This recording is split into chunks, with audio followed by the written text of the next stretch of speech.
In the late 19th century, entering a surgical theater was a massive gamble. Doctors were performing increasingly complex operations, but they were entirely at the mercy of sudden, massive blood loss. To save patients, physicians attempted blood transfusions, but the results were baffling. One patient would make a miraculous recovery, while the next, receiving the exact same procedure, would immediately die. It was a gamble with life and death. The culprit was a process called agglutination.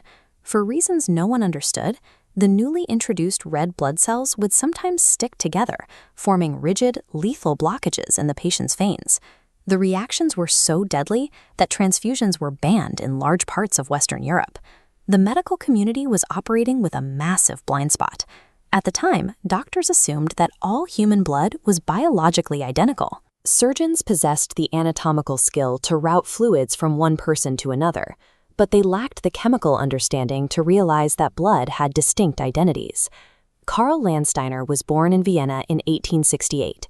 His father, a prominent journalist, died when Karl was just 6 years old, leaving the boy to be raised by his mother. After entering medical school in 1885, he took a highly unusual detour. Instead of moving straight into clinical practice, Landsteiner spent years studying in the laboratories of world-renowned chemists, including Nobel laureate Emil Fischer. That deep immersion in chemistry rewired how he looked at the human body.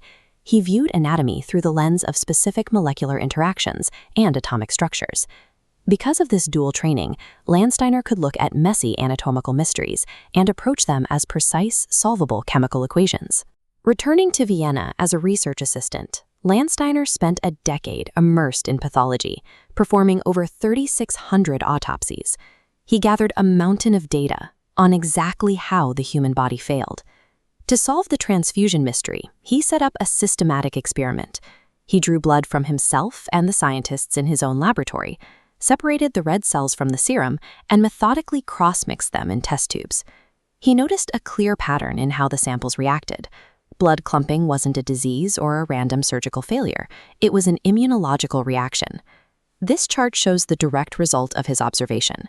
In 1901, Landsteiner categorized human blood into 3 distinct groups, A, B, and O, based on the presence of specific markers on the surface of the cells. These groupings defined the rules of biological compatibility. If you mix Group A blood with Group B, the immune system attacks the foreign antigens and destroys the cells. But Group O lacks these specific markers entirely, meaning it won't trigger that fatal alarm. Transfusion was no longer a blind experiment. By matching these hidden biological markers, doctors could finally predict which transfusions would save a life and which would end one. Blood wasn't his only medical target. In 1908, an unknown, terrifying disease was paralyzing and killing children across Europe, poliomyelitis. Working with physician Erwin Popper, Landsteiner took a sample of spinal cord tissue from a child who had died of the illness and injected it into monkeys. When the animals developed identical symptoms, it confirmed the disease was infectious. They were able to isolate the culprit, a filterable microorganism we now know as the polio virus. Decades before a vaccine was developed, Landsteiner's rigorous transmission experiments provided the evidence that a virus was to blame, making future immunization possible. Following the devastating economic collapse of post-war Austria, Landsteiner moved to New York in 1923 to join the Rockefeller Institute.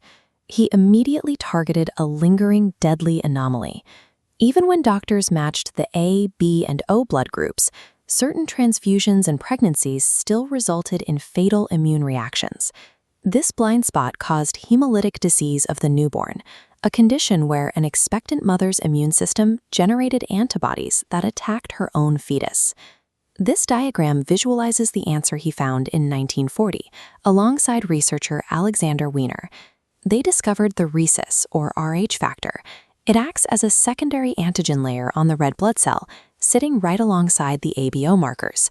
Identifying this final variable explained the mysterious reactions, solving the last major puzzle of blood incompatibility. Colleagues described Landsteiner as a modest researcher who actively avoided public acclaim. When he was awarded the Nobel Prize in 1930, he accepted it quietly and immediately returned to his laboratory. He spent the rest of his life working at the Rockefeller Institute, eventually suffering a heart attack inside his laboratory at the age of 75. His lifelong focus on laboratory precision outweighed any desire for personal recognition. Today, the unpredictability of early medicine has been replaced by highly organized banks of tested, labeled blood.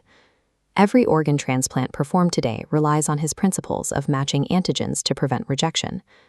Polio is nearly eradicated globally, and routine screening protects Rh-negative mothers during pregnancy. By applying the rigid logic of chemistry to the random tragedies of biology, Karl Landsteiner became the invisible lifesaver standing behind almost every modern medical procedure.